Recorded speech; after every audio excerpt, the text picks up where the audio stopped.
백석가족 여러분 평안하십니까? 명절이 다가오는데 우리가 오랜만에 사람들, 친구들, 친척들 만날 때 두 가지 대조적인 반응을 경험합니다. 못 보던 사이에 참 멋있어졌구나. 그 영혼과 얼굴에서 품위가 느껴지는구나. 그동안 예수님을 더 많이 닮았구나. 반려된 인생이죠. 그러나 반대도 있습니다. 야, 예전에는 참 순수했었는데, 또는 옛날에 그 철없고 자기만 알 때하고 똑같네. 좋은 차 타고 좋은 옷만 입었지 옛날과 똑같구나. 여러분, 부패한 것입니다. 발효와 부패. 여러분, 다른 사람들 생각하기 전에 여러분과 저는 어느 쪽일까요? 오늘 말씀에는 20년 만에 만나는 사람들이 나오고 있습니다. 그 중에 한 사람 요셉은 발효되었습니다. 상처로 인한 분노에 부패되지 않았고요. 고난 중에서 생길 수 있는 피해의식과 독한 마음으로 부패되지 않았어요. 그 대신 용서합니다. 하나님의 뜻을 생각합니다. 깊어졌고 지혜로워지고 더 겸손해진 것이죠. 발효된 것입니다. 그러나 형들은 그대로인 것 같아요. 무책임한 모습, 머리 굴려서 자신들의 죄를 덮으려고 하는 습성은 20년 전이나 똑같습니다. 부패한 것이죠. 여러분, 사람의 영혼은 상대방의 영혼의 향기를 맡을 수 있습니다. 그 사람의 영혼의 깊이, 온도 느낄 수 있어요. 얼마나 많이 부자가 됐느냐, 얼마나 많이 유명해졌느냐, 그런 것들로는 이 향기를, 이 깊이를 만들어낼 수가 없습니다. 또한 고생 좀 했다고 다 깊어지거나 넓어지고 따뜻해지는 것도 아니에요. 그러면 어떻게 우리가 발효될 수 있을까요? 세 구절의 말씀에 힌트가 있는 것 같습니다. 첫째, 창세기 45장 7절입니다. 하나님이 큰 구원으로 당신들의 생명을 보존하고 당신들의 후손을 세상에 두시려고 나를 당신들보다 먼저 보내셨나니. 여러분, 이것은 요셉의 인생에 대한 하나님의 전체적인 계획입니다. 데스티니. 그런데 이 말씀은 요셉이 나중에 깨달을 것이죠. 여러분, 우리가 힘들어하는 게 뭡니까? 지금 나에게는 그 계획이 안 보인다는 것입니다. 지금 난 힘들어요. 지금 나는 고통스럽고 지금 나는 견딜 수가 없는 것입니다.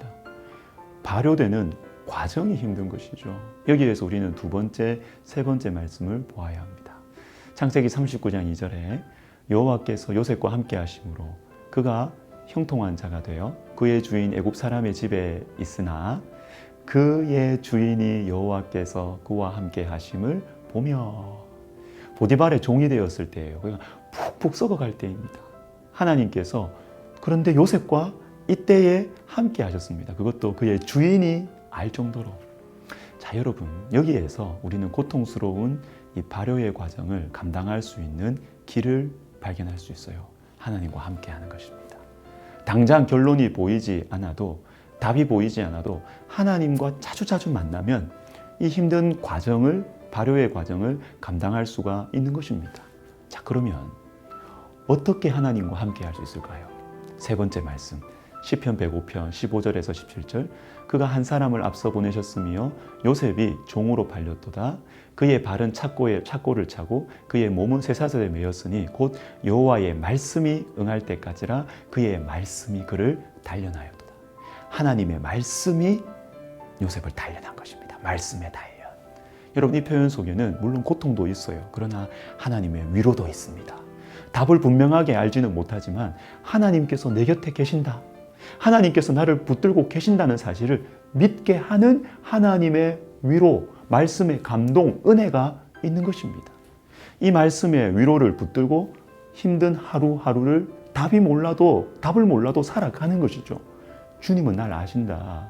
나는 내 인생을 모르지만 주님은 아시고 주님은 책임지신다. 이것이 말씀의 단련입니다. 그리고 아주 구체적인 실천 한 가지 더 말씀드리려고 해요. 교회입니다. 예배입니다. 여러분, 혼자 있으면 마음이 어두워져요. 혼자 있으면 똑똑해지는 것 같은데, 예리해지는 것 같은데 아무것도 하기가 싫어요. 여러분의 영혼을 사랑하는 마음으로 제가 간곡히 권면드립니다. 예배의 자리에 나오십시오. 마음에 힘이 생깁니다. 믿음이 생깁니다. 살고 싶어지는 것입니다. 자, 이제 우리 구체적으로 묵상하고 실천할 두 가지 정직하게 한번 물어봅시다. 첫 번째, 나는 발효 인생인가 부패 인생인가? 두 번째, 말씀을 가까이 해야 발효된 인생, 남은 인생 살 수 있는데 말씀을 가까이 할 수 있는 구체적인 방법을 한번 생각해 보세요. 여러분, 큐티반 신청해서 같이 해 보십시오. 여러분, 사랑하고 축복합니다.